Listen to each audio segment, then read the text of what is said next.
संघर्ष का रचनात्मक और सकारात्मक रूप 12वां चरण में आपका पुनः स्वागत है। आज का विषय आलस। प्रिय मित्रों नमस्कार। पिछले संस्करण में हम लोगों ने विचार के विषय में जानकारी अर्जित की थी, जिसमें आप लोगों की प्रतिक्रिया सराहनीय है। आलस प्रत्येक व्यक्ति के जीवन में एक महत्वपूर्ण भूमिका निभाता है, किंतु यह आता क्यों है, इसका ज्ञान अधिकांश लोगों को नहीं हो पाता। आलस वास्तव में अग्नि तत्व का एक विषैला रूप होता है, हमारे मन की सक्रियता की शिथिलता में बदलने का कार्य आलस करता है। अधिकांश ऐसा होता है कि हमारा किसी विशिष्ट कार्य को करने का रुझान जब नहीं होता है तो हम उसके प्रति आलस की प्रतिक्रिया प्रस्तुत करते हैं। यदि इसे समझाया जाए तो शायद कई प्रकार के विषय उभर के सामने आ सकते हैं, किंतु हमें जड़ से इसे समझना एवं इसके निवारण हेतु कार्य करना है। हमारे मस्तिष्क में अनायास विचार चलते रहते हैं, हमारे बौद्धिक स्तर को प्रभावित करते हैं। जैसा कि हमने अपने पिछले संस्करण में बताया था कि बहुत सारे विचार अति सूक्ष्म स्तर पर अपना कार्य करते रहते हैं, जिनके परिणाम स्वरूप हमारी बुद्धि एवं मन का संतुलन प्रभावित हो जाता है।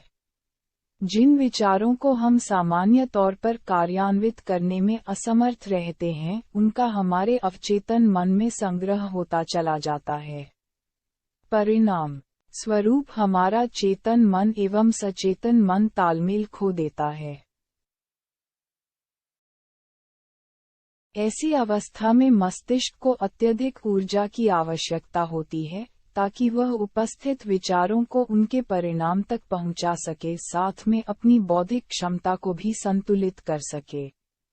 इसके अतिरिक्त हमारा दैनिक कार्य ऊर्जा की जितनी मांग करता है, उसकी आपूर्ति करने में हमारा मस्तिष्क सक्षम यदि नहीं रहता है तो यह अत्यधिक ऊर्जा की मांग करना प्रारंभ कर देता है। हमें जितनी भी ऊर्जा की आवश्यकता होती है, उसकी आपूर्ति के लिए हम केवल एक ही उपकरण पर निर्भर रहते हैं, जिसे हम हृदय कहते हैं। हृदय हमारे शरीर का एक इंजन होता है जो प्रतिपल सक्रिय रहता है एवं इसकी सक्रियता से रक्त प्रवाह होता रहता है, जिसके द्वारा शरीर में तरंग उत्पन्न होती है, जिसको हम कर्ट भी कहते हैं।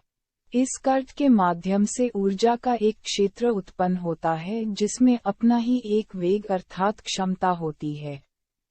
क्षमता को ऊर्जा की आपूर्ति के रूप में देखा जाता है। यदि हम वैज्ञानिक भाषा में बात करते हैं तो औसतन एक सामान्य व्यक्ति को अपने जीवन निर्वाह के लिए लगभग 1.5 किलोवाट कर्ट के बल की आवश्यकता होती है, जिसमें से वह केवल 60 से 100 वाट का ही उपयोग कर पाता है। बाकी की शक्ति समानांतर तौर पर उपयोग में आ जाती है। यदि यह आपूर्ति अत्यधिक मांग होने के कारण बाधित हो जाती है, तो ऐसी स्थिति में हमारा मन ऊर्जा को सही अर्थों में खपत करने योग्य नहीं रह पाता है एवं वह अपनी शक्ति को कम उपयोगी बना देता है। क्योंकि विचार अनायास ही अपनी बढ़त बनाते रहते हैं, हमारा मन उन विचारों में सदैव उलझा रहता है। इसका एक कारण और भी होता है, जिसमें दिन में अधिकांश समय अवधि हम उपयोगी नहीं बना पाते एवं उसमें कोई विशेष शारीरिक अथवा बौद्धिक कार्य नहीं कर पाते। ऐसी स्थिति में हम अपने मन का नियंत्रण स्वयं के द्वारा नहीं कर पाते एवं सूक्ष्म तौर पर विचार उसकी ऊर्जा को सोखते रहते हैं।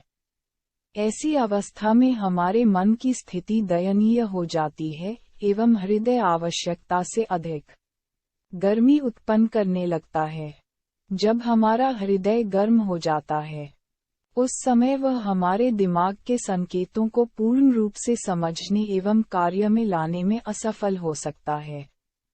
ऐसी अवस्था में मन विचलित होने लगता है। परिणाम स्वरूप हमारी ज्ञानेंद्रियां ऊर्जाहीन अनुभव करने लगती है। इसी को मूल रूप से आलस कहा जाता है। आदत से निपटना जहां एक ओर चुनौती भरा होता है, तो वही दूसरी ओर तकनीक को यदि समझ लिया जाए तो सरल हो जाता है। पहला सरल उपाय, जिस समय हमें आलस आए तो हमें एक हल्के स्तर की शारीरिक क्रिया करनी चाहिए, जैसे लंबी गहरी सांस भरना एवं छोड़ना, हाथों अथवा पैरों को झटकना, अपनी गर्दन को घड़ी की दिशा एवं विपरीत दिशा में धीरे धीरे घुमाना। ऐसा करने से हमारी बहुत सी क्रियाएं मानसिकता पर प्रभाव डालती है और आलस से दूर होने में सहायता मिलती है। दूसरी क्रिया एक स्वस्थ एवं पौष्टिक भोजन का सेवन करना, जिसमें ऊर्जा का भंडार अधिक हो किंतु वसा अथवा तेलीय पदार्थ कम हो, जैसे नारियल की गरी को चबाना, कच्ची मूंगफली के भीगे हुए दाने चबाना, खजूर खाना इत्यादि। ऐसा करने से हमारा हृदय अपनी ऊर्जा को बौद्धिक स्तर से हटाकर शारीरिक क्रिया के लिए उपयोग करना प्रारंभ कर देता है। हमें अपनी दिनचर्या में श्वास की क्रिया करने की अत्यंत आवश्यकता होती है, जिसमें हम लंबी गहरी सांस अपने फेफड़ों में भरे एवं निकालें। इस प्रकार हम अपने मन एवं बुद्धि को हृदय के साथ पुनः संचालित करने के लिए तैयार कर सकते हैं।